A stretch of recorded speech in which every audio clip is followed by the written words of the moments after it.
Shalom, saudara yang dikasihi Tuhan Yesus Kristus. Hari ini kita merenungkan tentang perintah Tuhan kepada Musa untuk membuat 2 nafiri dari perak. Dalam Bilangan pasal 10 ayat 1-10, nafiri ini digunakan untuk berbagai tujuan.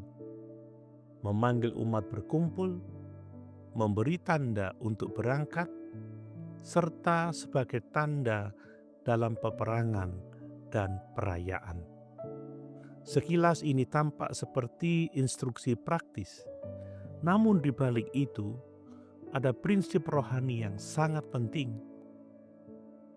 Tuhan tidak hanya memimpin umatnya, tetapi juga memberi tanda agar umatnya dapat memahami dan merespon pimpinannya dengan benar. Bunyi nafiri memiliki arti tertentu. Tidak semua bunyi sama. Ada bunyi untuk berkumpul, ada bunyi untuk bergerak, dan ada bunyi untuk bersiap menghadapi peperangan. Artinya, umat Tuhan harus belajar membedakan dan memahami suara yang mereka dengar. Ini mengajarkan bahwa kehidupan rohani tidak hanya tentang mendengar, tetapi juga tentang mengerti dan merespon dengan tepat. Saudara, dalam kehidupan kita hari ini, Tuhan juga berbicara melalui firman-Nya, melalui Roh Kudus, bahkan melalui situasi yang Ia izinkan terjadi. Namun seringkali kita tidak peka atau kita salah merespons.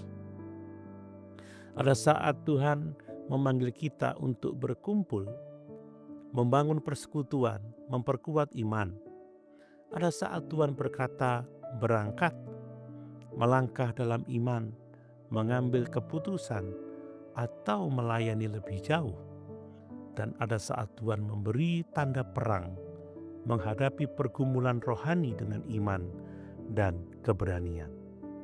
Jika kita tidak peka, kita bisa salah langkah. Diam ketika seharusnya bergerak, atau bergerak ketika seharusnya menunggu. Dalam Perjanjian Baru, Yesus berkata dalam Yohanes pasal 10 ayat 27, "Domba-dombaku mendengarkan suaraku, dan aku mengenal mereka, dan mereka mengikut aku." Ini menunjukkan bahwa kehidupan orang percaya adalah kehidupan yang mengenal suara Tuhan dan mengikutinya. Lebih dari itu, nafiri juga ditiup dalam konteks ibadah dan persembahan. Ini mengingatkan bahwa setiap respon kita terhadap Tuhan harus berakar dalam penyembahan. Renungan ini menegaskan hidup yang dipimpin Tuhan adalah hidup yang peka terhadap suaranya dan taat meresponnya. Pertanyaan refleksi bagi kita, apakah kita sungguh-sungguh mendengar suara Tuhan dalam hidup kita? Apakah kita merespon pimpinan Tuhan dengan ketaatan atau dengan keraguan? Mari kita berdoa. Tuhan yang berbicara, Engkau tidak pernah diam terhadap umat-Mu. Ampuni kami jika kami sering tidak peka terhadap suara-Mu atau salah merespon kehendak-Mu. Ajarlah kami untuk mengenal suara-Mu, memahami kehendak-Mu, dan taat mengikuti pimpinan-Mu. Biarlah hidup kami selaras dengan rencana-Mu dan menjadi kesaksian yang hidup bagi kemuliaan-Mu.